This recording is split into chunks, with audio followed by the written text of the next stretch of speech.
Le Premier ministre Ibrahima Kassory Fofana s'est entretenu au cours de la semaine avec les représentants du secteur privé guinéen. Objectif, accélérer la création de recherche dans le pays.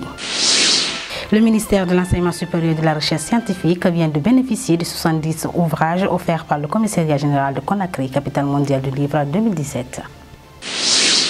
Merci de nous retrouver dans votre hebdomadaire à Gouv GT pour revivre l'actualité gouvernementale de la semaine.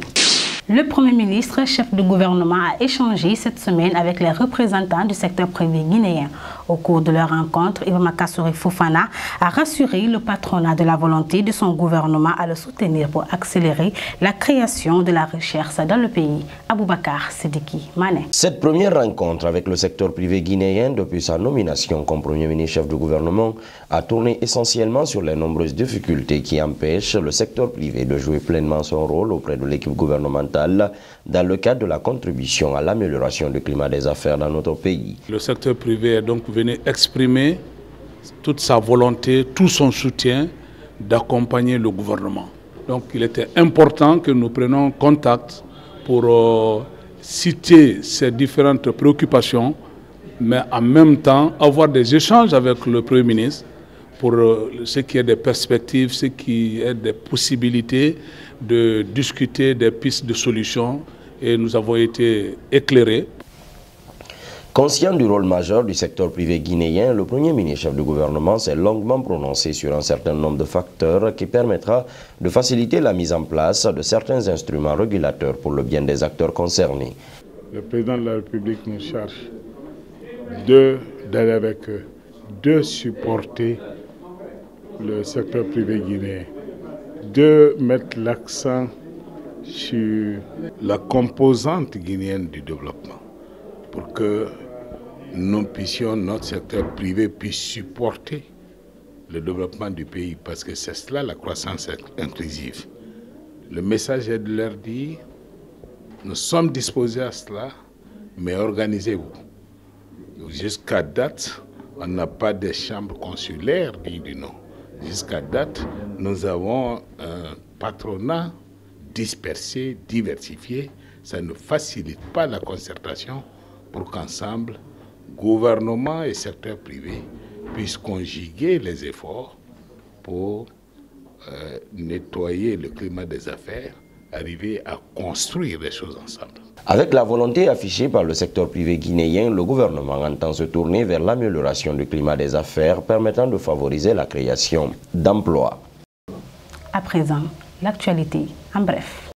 Devant les hauts cadres et techniciens du ministère de la fonction publique, de la réforme de l'État et la modernisation de l'administration, Muntaga Keïta a présenté au cours de la semaine des produits modernes pour accélérer la modernisation des services publics. Depuis quelques années, le gouvernement guinéen s'est fixé pour défi de moderniser l'administration publique à travers les nouvelles technologies. Après le dégagement de la briqueterie de Kobaya, suivi par celui du canal d'écoulement d'eau usée et de pluie Agbessia Cité de l'Air, l'opération de déguerpissement des points critiques et construction anarchique susceptible de créer des inondations dans les communes de Conakry a continué cette semaine à Komandanya, Lavage et à Kipé City. Cette opération, qui connaît aujourd'hui l'adhésion massive des populations grâce aux campagnes de proximité menées auparavant par les directions communales de l'urbanisme, de l'habitat et de la construction, en synergie avec les présidents de conseils de quartier, va concerner plus d'une vingtaine de sites critiques répertoriés dans les communes urbaines de la ville de Conakry. Près de 3 mois après sa prise de fonction comme ministre de l'enseignement technique, de la formation professionnelle, de l'emploi et du travail, Lansana Komara vient d'entamer une visite de terrain au sein des différentes directions relevant de son département. La première étape de cette série de visites l'a conduit dans les locaux de la Caisse nationale de sécurité sociale. La visite du ministre a été saluée par les responsables de la CNSS qui espèrent que ce passage permettra de poser un diagnostic sur l'état de cette institution, comprendre les résultats et les perspectives pour enfin lui donner un nouvel élan. Dans le cadre de l'appui à l'initiative du prix d'excellence dédié aux meilleures enseignantes-chercheurs et étudiantes dans l'enseignement et la recherche scientifique, le service Genre et Équité du ministère de l'Enseignement supérieur et de la Recherche scientifique a bénéficié de 70 ouvrages offerts par le Commissariat général de Conakry, capitale mondiale du livre 2017. Axés essentiellement sur les métiers des arts et de la culture, ces ouvrages ont été remis au directeur général de l'Institut supérieur des arts de Guinée.